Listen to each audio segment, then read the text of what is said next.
Awit at papuri, alay namin sa'yo. Tingin ang dalangin at pagsamo ng bayan mo. Iba po, Jesus Nazareno.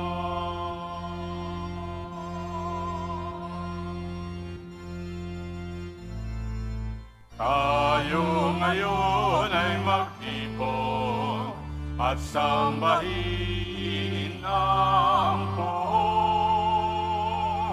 Magdiwang tayo sa ating debosyon, purihin ang Panginoon. Viva Poong Jesus Nazareno, awit at papuri, alay namin sa'yo. Tingin ang dalangin at pagsamo ng bayan mo.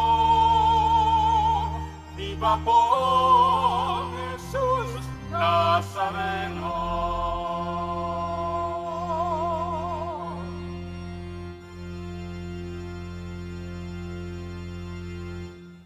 Sa ngalan ng Ama at ng Anak at ng Espiritu Santo, Amen.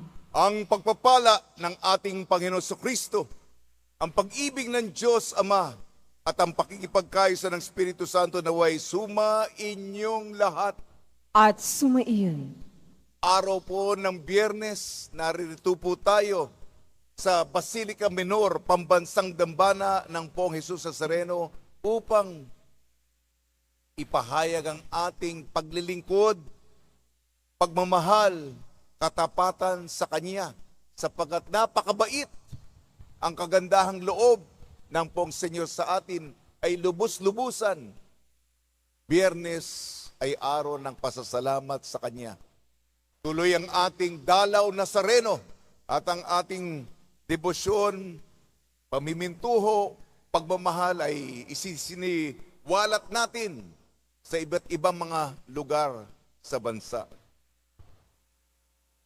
Mga kapatid, aminin po natin ating makasalanan upang tayo maging marapat gumanap sa banal na pagdiriwang. Inaamin ko Sa makapangyarihang Diyos at sa inyo mga kapatid, na lubha akong nagkasala sa isip, sa salita at sa gawa, at sa aking pagkukulang. Kaya isinasamo ko sa mahal na Birheng Maria, sa lahat ng mga anghel at mga banal, at sa inyo mga kapatid, na ako'y ipanalangin sa Panginoong ating Diyos. kaawan tayo ng makapangyarihan Diyos, patawarin tayo sa ating makasalanan at patnubayan tayo sa buhay na walang hanggan. Amen. Panginoon, kaawaan mo kami. Panginoon, kaawaan mo kami. Kristo, kaawaan mo kami. Kristo, kaawaan mo kami. Panginoon, kaawaan mo kami. Panginoon, kaawaan mo kami.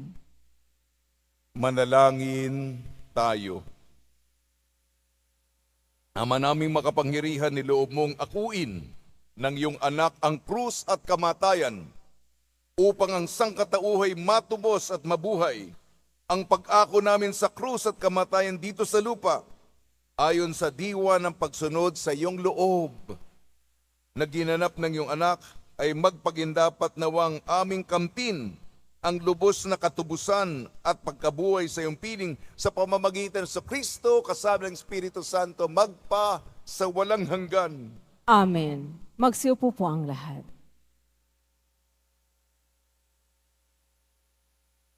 Pagbasa mula sa unang aklat ng mga hari.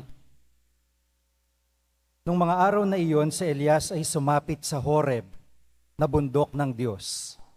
Pumasok siya sa isang yungib at doon nagpalipas ng gabi.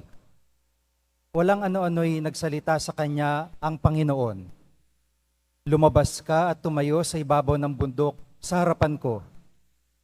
Pagkasabi nito'y dumaan ang Panginoon at umihip ang napakalakas na hangin. Sumabog ang bundok at nagkadurog-durog ang mga bato sa lakas ng hangin, ngunit wala sa hangin ang Panginoon. Nang tumigil ang hangin ay lumindol, ngunit wala sa lindol ang Panginoon. Pagkalipas ng lindol ay kumidlat, ngunit wala rin sa kidlat ang Panginoon. Pagkalipas ng kidlat, narinig niya ang isang banayad na tinig. Lumabas si Elias, tinakpan ng balabal ang kanyang mukha at naghintay sa bunganga ng yungib. Narinig niya ang isang tinig na nagsabi, "Elias, bakit ka naririto?" Sumagot siya, "Dahil po sa aking malaking pagmamalasakit sa inyo, Panginoon, Diyos ng mga hukbo. Tinalikdan ng bayang Israel ang inyong tipan, winasak ang inyong mga dambana, pinagpapatay ang inyong mga propeta. Ako na lamang ang natitira at hinahanap nila ako upang patayin."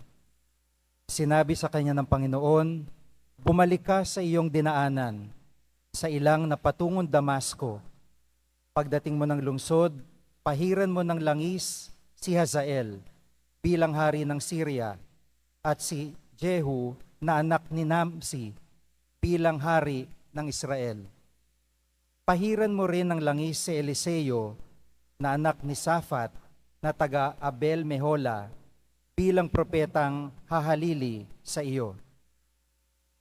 Ang salita ng Diyos. Salamat sa Diyos. Sa ganda mo't kabutihan, kami iyong liwanagan. Sa ganda mo't kabutihan, kami iyong liwanagan. O Diyos, ako'y dinggin sa aking pagtawag, lingapin mo ko sa aking mahabag. Ang paanyaya mo'y lumapit sa akin, huwag kang magkukublit, kita'y hahanapin. Sa ganda mo't kabutihan, kami iyong liwanagan. Huwag kang magagalit, huwag mong itatakwil akong katulong mo at iyong alipin. Tagapagligtas ko, huwag akong lisanin. Sa ganda mo't kabutihan, kami iyong liwanagan. Ako'y nananalig na bago mamatay, masaksihan ko ang iyong kabutihan na igagawad mo sa iyong mga hinirang. Sa Panginoong Diyos, tayo'y magtiwala, ating patatagin ang paniniwala, tayo ay umasa sa kanyang kalinga. Sa ganda mo't kabutihan, kami iyong liwanagan. Magsitayo na po ang lahat.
Sumainyo ang Panginoon.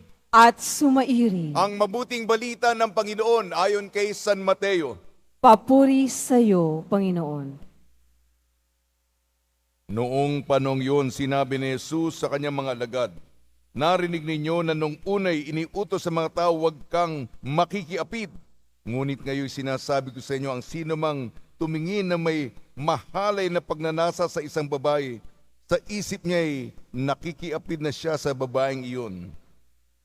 Kung ang mata mo ang siyang nagiging sanhi ng iyong pagkakasala, dukutin mo at itapon, sapagkat mabuti pang mawalan ka ng isang bahagi ng katawan kaysa buo ang iyong katawan itapon sa impyerno. Kung ang iyong kamay ang siyang naging sanhi ng iyong pagkakasala, putulin mo at itapon. Mabuti pang mawalan ka ng isang bahagi ng katawan kaysa buo ng iyong katawan itapon sa impyerno. Sinabi rin naman, kapag pinahiwalay ng lalaki ang kanyang asawa, ito'y dapat niyang bigyan ng kasulatan ng paghihiwalay. Ngunit ngayon sinasabi ko sa inyo, kapag pinahiwalay ng isang lalaki ang kanyang asawa nang hindi naman ito nangangalung niya at ito'y nag-asawang muli, ang lalaking ito'y nagkakasala. Itinulak niya ang kanyang asawa sa pangangalo niya, at sino mang mag-asawa sa babaeng hiniwalayan ay nangangalo niya. Ang mabuting balita ng Panginoon. Pinupuri ka namin, Panginoong Jesucristo. Magsiupunaw ang lahat. Isang mapagpalang Biyernes po sa ating lahat. Biyernes tayo'y daririto, nagtitipon upang ipadama ang ating matinding paglilingkod at sa paglilingkod ang ating pagmamahal sa Poong Senyor. Sa ating unang pagbasa, unang sulat sa mga hari, kwentong patuloy kay Elias, ang propeta ng Diyos. Siya'y nagdarasal. Hinahanap ang Diyos. Mahirap pong gawain ng isang propeta sapagkat lalapit ka sa hari, yung mga matataas, mga matatayog, mga nasa katungkulan, yung mga may otoridad na kinatatakutan, at sasabihan mo ng ganito. Minsan, kontra yung gusto ng hari doon sa kalooban ng Diyos, ikaw ang tagapaghatid, mangatog ka. Kaya nga, nagdadasal palagi si Elias. Hinahanap niya yung Diyos. Ang Diyos naman, alam niyo naman, misteryoso. Nandiyan ba ang Diyos? Hinahanap na. Lumindol. Andiyan ba ang Diyos sa lindol? Wala. Nandiyan ba ang dumating ang isang kalamidad? Malakas. Nandiyan ba ang Diyos sa kalamidad? Wala. Nandiyan ba may kumidlat? Nandiyan ba ang Diyos sa kidlat? Wala. Hindi po sa espektakular. Yung mga nakakasindak, yung mga pangmalakihan, hindi po ganyan ang estilo ng Diyos. Meron pong pabulong. Pabulong pa ang Diyos. Ano sinabi? Yung tenga mo, ilalapit mo. Pabulong pa. Bulong. Hindi yung malakas! Hindi sumisigaw! Pabulong pa. Banayad na tinig. Elias. Alam niya nandiyan ang Diyos. Ano ginawa ni Elias? Alam niya Diyos yun. Tinakpan niya ang kanyang muka ng balabal. Panginoon, nagpakumbaba sapagkat kinikilala niya ang presensya ng Diyos. Sa banayad, sa tahimik, sa patago. Ika nga ay yung pangkomunidad galing sa ibaba. Hindi yung mga larangan ng mga may pangalan sa lipunan. Yung ito ang Diyos na mga maliliit na bagay. Ito yung pinaniniwalaan ko. Kaya ako'y pumunta sa bisyon. Yung mga maliliit na tao, yung mga hindi nakikilalang tao, yung mga tao nasa liblib, yung mga tao sa mga malalayo, yung mga taong nakalimutan na ng lipunan, yung mga taong, sino ba yan? Meron bang tao dyan? Nandun ang Diyos. Nandun ang Diyos. Sa kasulok-sulukan, sa kaduluduluhan. At hihintayin mo. Hihintayin mo ang Diyos. Hindi yung biglaan at saka mabilisan. Ngayon, gusto ko. Hindi po yan ang estilo ng Diyos. Kilalanin natin ang Diyos. Tayo mga nagsisikap na hindi karapat-dapat na magmahal sa Kanya. Pasensya po sa ating ebanghelyo ngayon kay San Mateo. Sagrado po ang kasal. Alam niyo po yung kasal, sinabi ni Jesus, dahil sa katigasan ng inyong ulo, napilitan po si Moises na gumawa ng kasulatan ng paghihiwalay. Yun. Pero hindi yan ganyan. Ang pagmamahala ng basihan ng pamilya, yang lalaki sa babae, sinasalamin ang kaugnayan natin sa Diyos. Tao at Diyos. Sana po wala po tayong diborsyo. Kaya pakaiingatan. Katulad ng unang pagbasa sa Elias, ang ating relasyon sa Panginoon, ang ating kaugnayan, ang ating pakikipagkaibigan, ang pagpapalalim. Pakaiingatan yan. Ang kaugnayan, alam po natin yan. At hindi lang aksyon, kundi kataga, salita. Minsan, alam naman natin yan. Hindi mo naman intensyon, nakabitaw ka ng salitang pinagsisihan mong lumabas sa bibig mo, pero alam mo nakasakit. Hindi po ba? Kaya, kung nakasakit ka, alam mo na, babawi ka, gagawa ka ng reparasyon, gagawa ka ng paraan upang ibalik yung dating magandang kaugnayan. Yan ang tao sa tao, ano pa kaya sa Diyos? Kaya, itaguyod, ipagtibay ang pundasyon ng pamilya, ang pagmamahala ng mag-asawa, babae at lalaki sa kasal, ay sinasalamin ang magandang kaugnayan ng tao. Yun ang tawag, tipan ng tao sa Diyos. O, yun lang po, mga kapatid, ha? Medyo mabigat yan sapagkat sa panahon natin yan, yan ang talagang hamon. Mahanap natin ang tinig ng Diyos sa pang-araw-araw na buhay at sa pagsunod sa kanyang kalooban, palalimin natin ang ating paglilingkod sa ating Nuestro Padre Jesus Nazareno. Amen.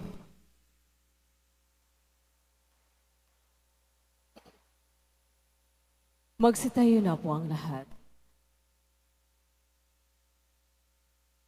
Mga minamahal kong mga kapatid, idulog natin sa mahal na poong Jesus Nazareno ang ating mga kahilingan, taglayang matibay na pananampalataya sa kanyang pagka-Diyos, ang tapat na pag-asa sa kanyang kapangyarihan, at ang maningas na pag-ibig sa kanyang puso. Tugon po natin, mahal na poong Jesus Nazareno, kaawaan mo kami. Mahal na poong Hesus Nazareno, kaawaan mo kami. Upang ang Eucharistia na ating tinatanggap sa komunyon at inihahandog sa misa bilang alaala ng mga hirap ng mananakop ay magdulot sa atin ng wagas na pagmamahal sa Diyos at sa kapwa. Manalangin tayo. Mahal na poong Hesus Nazareno, kaawaan mo kami. Upang ang panalangin ni Jesus Nazareno sa halamanan ng Getsemani, na dito'y pinawisan siya ng dugo, ay maghasik sa atin ng pagkahilig sa panalangin na siyang mabisang lunas sa lahat ng karamdaman ng tao. Manalangin tayo. Mahal na poong Hesus Nazareno, kaawaan mo kami. Upang ang kanyang koronang tinik, damit na purpura at krus, ay magpaalaala sa atin na ang kanyang mga aral at simulain bilang hari ng sanlibutan ay dapat maghari sa ating isipan, angkan at lipunan. Manalangin tayo. Mahal na poong Hesus Nazareno, kaawaan mo kami.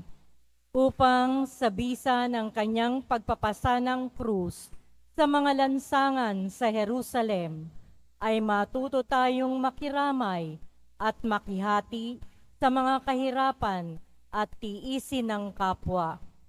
Manalangin tayo. Mahal na poong Hesus Nazareno, kaawaan mo kami.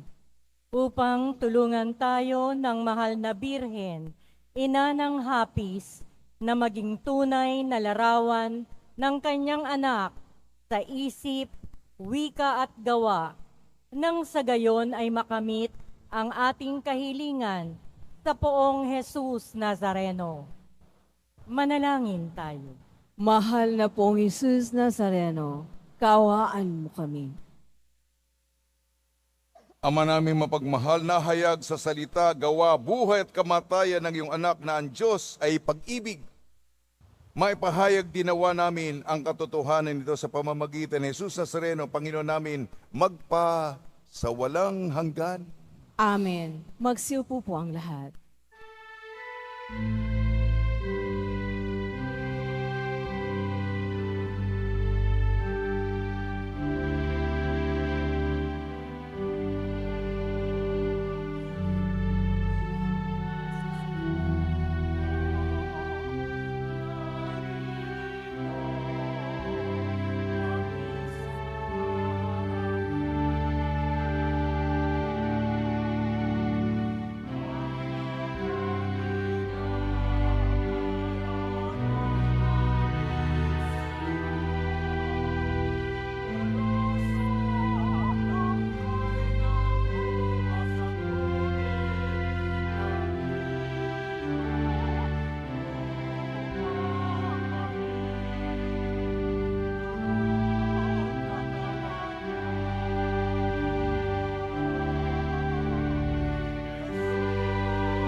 Magsitayo na po ang lahat. Manalangin kayo mga kapatid upang ang ating paghahain ay kalugdan ng Diyos amang makapangyarihan. Tanggapin nawa ng Panginoon itong paghahain sa iyong mga kamay, sa kapurihan niya at karangalan, sa ating kapakinabangan at sa buong sambayanan niyang banal. Ama namin lumikha, sa ikapagpapatawad ng mga kasalanan, maganap nawa ang paghahain ito, na sa dambana ng krus ay siyang pumawi sa kasalanan ng buong mundo. Sa pamamagitan ng Kristo, kasama ng Espiritu Santo, magpasawalang hanggan. Amen. Sumainyo ang Panginoon. At sumairin. Itaas sa Diyos ang iyong puso at diwa. Itinaas na namin sa Panginoon. Pasalamatan natin ang Panginoong ating Diyos. Marapat na siya ay pasalamatan. Ama naming makapangyarihan, tunay nga marapat na ikaw ay aming pasalamatan. Iyong ipinasyang sa kahoy na krus, ang sangkatauhay tubusin ni Jesus. Sa punong kahoy, nagkapuwang ang kamatayan. Sa kahoy na krus, itinanghal ang pagkabuhay. Sa punong kahoy na naiang sumuway sa iyo. Sa kahoy na krus, siya'y nadaig ng masunuring anak mo. Kaya kaisa ng mga anghel na nagsisiawit ng papuri sa iyo, nang walang humpay sa kalangitan, kami nagbubunyi sa iyong kadakilaan.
Magsilod po ang lahat.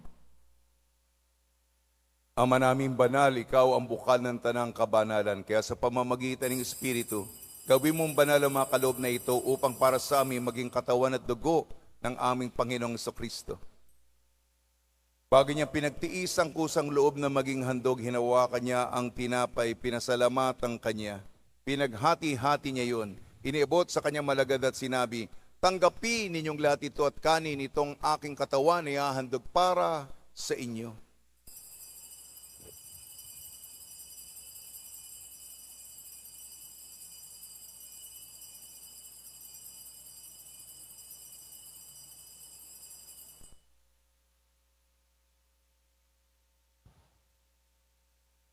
Gayun din naman nang matapos ang hapunan, hinawakan niya ang kalis, muli kanyang pinasalamatan. Inibot niyang kalis sa kanyang malagad at sinabi, tanggapin ninyong lahat ito at inumin. Ito ang kalis ng aking dugo, ng bago at walang hanggantipan. Aking dugo na ibubuhos para sa inyo at para sa lahat sa ikapagpapatawad ng makasalanan. Gawin ninyo ito sa pag-alala sa akin.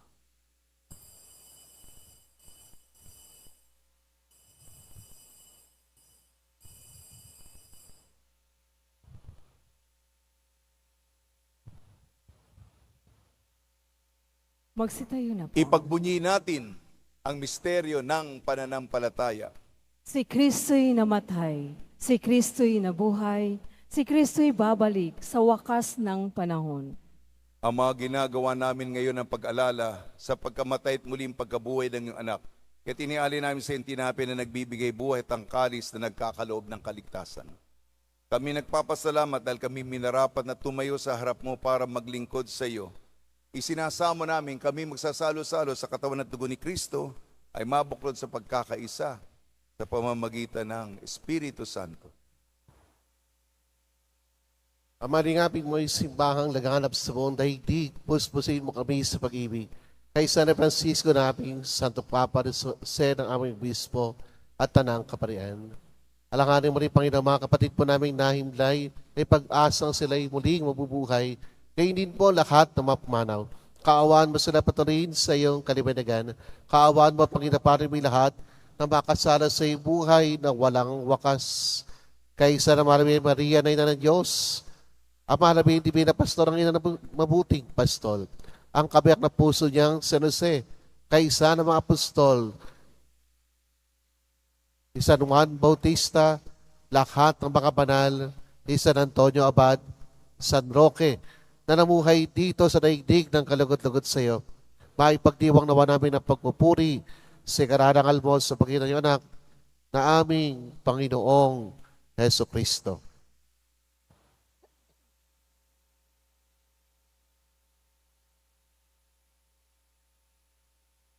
Sa pamamagitan ni Kristo, kasama niya at sa Kanya, ang lahat ng parangal at papuri ay sa iyo. Diyos amang makapangyarihan, kasama ng Espiritu Santo, magpa sa walang hanggan.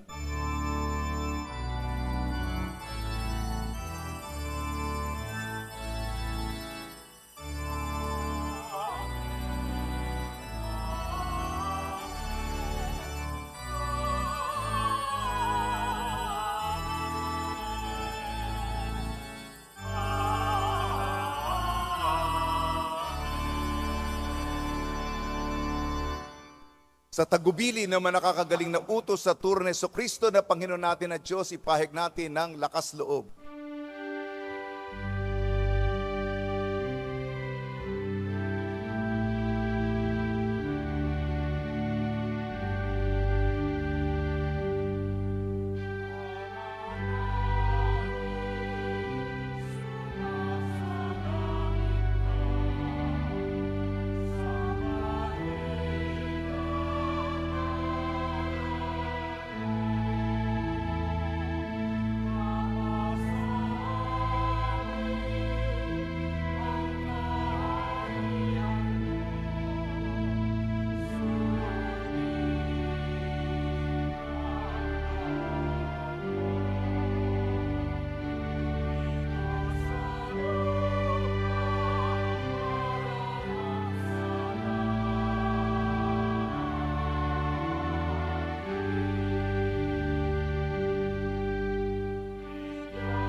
Hinihiling namin kami iadyas sa lahat ng masama, pagkalooban ng kapayapaan, araw-araw iligtas sa kasalanan at ilayo sa lahat ng kapahamakan.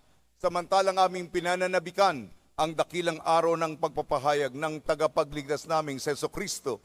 Sapagkat iyo ang kaharian at ang kapangyarihan at ang kapurihan magpakailanman. Amen. Panginoon Jesucristo, sinabi mo sa mga apostol, kapayapaan iniiwan ko sa inyo, aking kapayapaan binibigay ko sa inyo. Tungyan mo ng aming pananampalataya at huwag ng aming mga pagkakasala. At pagkalooban mo kami ng kapayapaan at pagkakaisa, yun sa iyong kalooban, kasama ng Espiritu Santo, magpasawalang hanggan. Amen. Mga kapatid, mga kaibigan, sumainyo po ang kapayapaan ng ating Panginoon.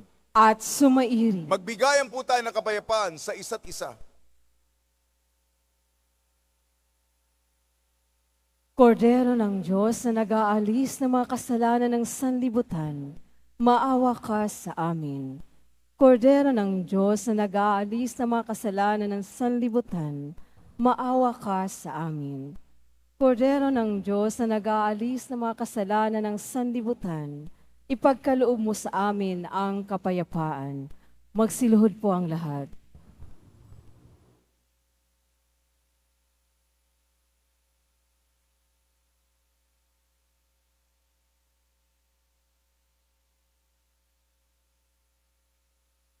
Ito ang kordero ng Diyos, ito nagalis ng kasalanan ng sanlibutan, mapalad ang inayayahan sa kanyang piging. Panginoon, hindi ako karapat-dapat na magpatuloy sa iyo, ngunit sa isang salita mo lamang ay gagaling na ako.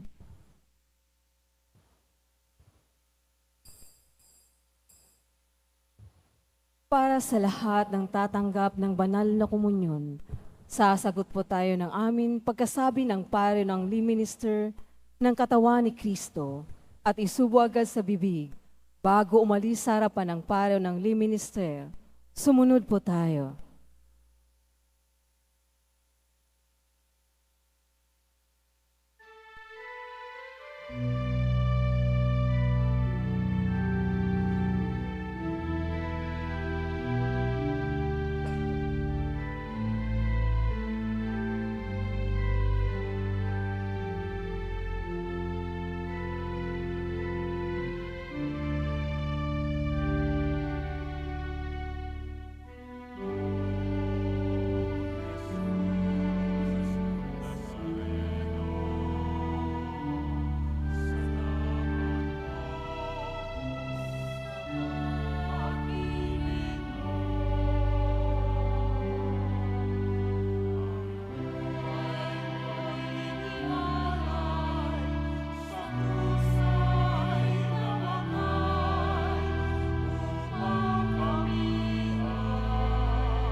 Magsitayo na po ang lahat. Manalangin po tayo. Panginoon sa Kristo, kami nagsalo-salo sa banal na pakikinabang ay nakikiusap sa iyo na mga nasagip ng kahoy na krus na nagbibigay buhay ay iyong ihatid sa pagkabuhay sa kaluwalhatian, sapagkat ikaw ang Panginoon magpasawalang hanggan. Amen. Pagbabas pa sa mga deboto ng kanilang mga kahilingan at dasalan. Mahal na po ang Jesus Nazareno, iniyag mo sa pamamagitan ng krus ang walang maliw na pag-ibig ng Diyos sa sangkatauhan. Pakinggan mo ang iyong kahilingan sa iyong angkan na nagsusumamo sa iyo. Makamtanawa nila ang iyong katugunan at tanggapin ang kasagutan na may utang na loob na tinatanaw. Paspasan din po ninyo ang mga daladala nila mga imahin at dasalan sa pamamagitan ng bendisyon ito na may maalala nila ang mga pangalan sa binyag na ikaw ibigan at paglilingkuran bilang Panginoon magpa sa walang hanggan. Amen. Sumainyo ang Panginoon At sumayin. at pagpalain kayo ng makapangyarihan Diyos, Ama, Anak at Espiritu Santo. Amen. Paglayin po ninyo sa inyong pagalis ang kapayapaan ni Heso Kristo. Salamat sa Diyos.